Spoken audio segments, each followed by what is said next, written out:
All right, g'day, hi and welcome. Let's have a look at my PRS SVN 7 Mark Holcomb Signature Series guitar. Hopefully you get the camera angle kind of right here. This is a very beautiful guitar, very fun guitar to play. Sounds absolutely killer. But the question of the day is, could this be the best 7-string on the market? Bang for the buck. Well, it's hard to say. Bold statement, I guess. It's the only current model PRS 7-string out there. PRS has only made, I think, one 8-string, which is a core model. And they had an SE series 7-string just before this one. So they took, I guess, the basic SE model line of it. And instead of having the 85 and 15S pickup or whatever that was in there, the standard, the standard pickups that are in there, they went with the Mark Holcomb pickups, which are the Seymour Duncan Alpha and Omegas, which you also have a pull pot here. When you split the coils, you get the 2 inner coils. This seems to be a common theme. I don't know why they don't do this.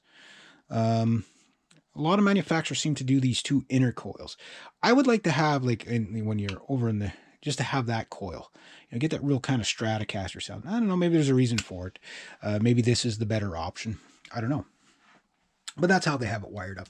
And you got, your volume, your tone, and 3-way switch. Love the guitar, love the finish on the guitar. It's absolutely wonderful. The bridge is absolutely wonderful on this. The 20-inch radius, there, I said it right, the 20-inch radius fretboard, very flat, 24 frets. I don't know if these are stainless frets. I don't think they are. I don't know. I'd have to look.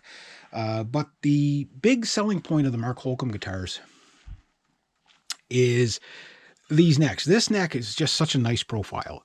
Yeah, it's a chunk of neck because it's a 7-string, right? You can't have an Ibanez Wizard neck, but this is really thin for considering what it is. But the thing is it's the wet sanded silkiness of this neck. A lot of people don't like finished necks because they're usually kind of sticky. But what they've done, I don't know if they use 3,000 grit, 10,000 grit, whatever they use, this is the smoothest neck you will feel on any guitar on the market, pretty much. And you cannot feel the binding whatsoever. It is so smooth. I've tried a few 7-strings over the years. This is the first one I've ever owned. And it is a 26.5-inch scale length, so it takes a little while to get used, but now having this for a little more than a year, I can kind of play it pretty fluent. I think I adapted even though I bought the 8-string before I bought a 7-string, I had no problem adapting to the 7-string. A little more work, yes. A little more tension, yes, but not bad.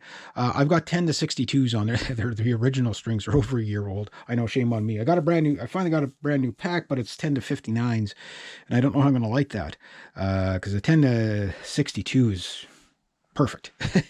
You know what I mean? If there's not enough tension on the strings, you get too much buzzing, and it just doesn't sound taut and tight and articulate and stuff like that.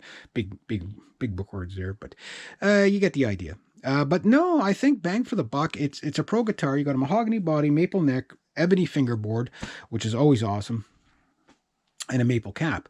You don't have locking tuners on there, so there might be 7-strings out there with locking tuners, which might be a selling point for some people, and then fan fret stuff, which might be another selling point. But what sells me on this guitar is the neck. I've tried Vi models 7-strings, which are really, really, really nice, but I prefer this neck. This neck is just absolutely like on the 6-string. The 6-string's a lot more bulkier feeling. It's just because it's narrower, but the thickness is probably about the same. But this is just so comfortable in the hand. It's such an awesome guitar to play. The action is really good. Again, you do have to build a bit of finger strength for string bends because of the extra tension of being a 7-string, the longer scale. But with that 20-inch radius, it's very easy to bend these strings like to ridiculousness. Holds tuning very well.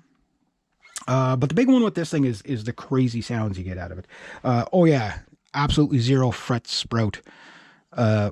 After a year in Canadian climate. Yeah, guitars get beat up really bad here in Canada because of the, extreme humidity, the extreme dry, the extreme warm, the extreme cold. It's just it's nuts how hard it is on guitars.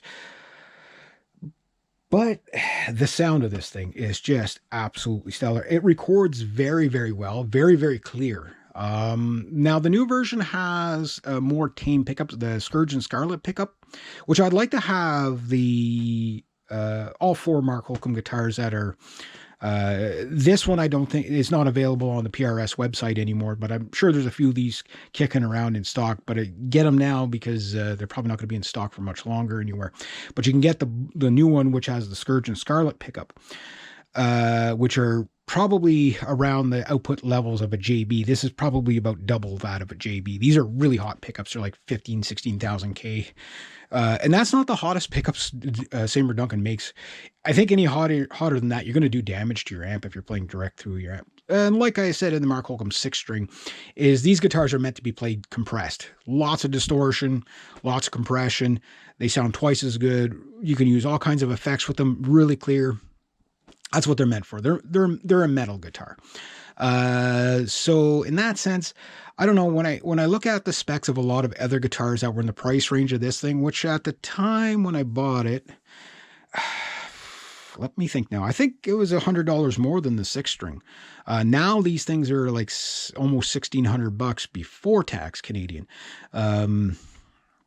So they've went up quite a bit in price, but at the price I paid this for a pro model guitar that, like you'll need not want, like you can get on stage with your favorite guitar player and you won't feel inadequate. You'll just be worried about how well you play.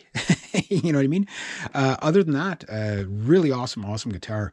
Out of all the 7-strings I've tried so far over the years in the music stores and stuff like that, this is the best playing one that I've found so far.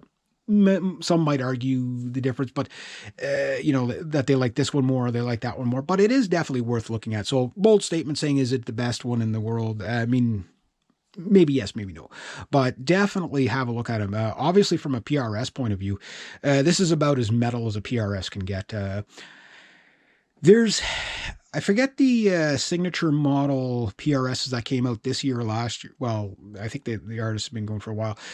So there's 2 core models that have EMGs and stuff like that, and they look pretty metal. But there's really not a lot of real metal. Like just, designed for really high gain guitars that PRS makes. Maybe about 4 or 5 models, that's it. But the Holcomb ones are bang for the buck. I think the best you can get from PRS, because like these pickups are second to none for high output. Put them up against anything. You know what I mean? You got awesome tone out of this. The sustain out of this guitar is great. Again, solid mountain bridge. More PRS guitars need to have that, if you ask me. Anyway, how am I doing for time here? Yeah, okay, so I'm going to wrap it up. So you guys tell me what you think. Have you had a chance to try one of these yet? And if so, what did you think of it? It is a guitar you have to kind of, it's different. So you have to the guys coming from extended range guitars are probably, there's nothing going to surprise you, but guys coming from 6-string guitars with more radius on the fretboards, these really flat fretboards are something you got to get used to. So at first, some guys feel awkward with them. And usually the criticisms I hear about this guitar is that when guys plug them straight into their Marshall or whatever, their Fender amp, it sounds like it's going to blow up the amp because the pickups are too hot. They sound harsh because they don't realize you have to play compressed. But as soon as you play compressed, you get what the guitar is about, right? You got the heavier sounding guitar with more distortion, with more clarity, blah, blah, blah. And then it's like, oh yeah, I get what this thing's about. It's a metal guitar. But yeah, once you get used to it there, like if I had to only keep one guitar from a creator's songwriter point of view, this would probably be the guitar I would keep, just because you can do so much with it. Yeah, awesome guitar. So yeah, just thought I'd share that, and you guys tell me what you think. What's your favorite 7-string?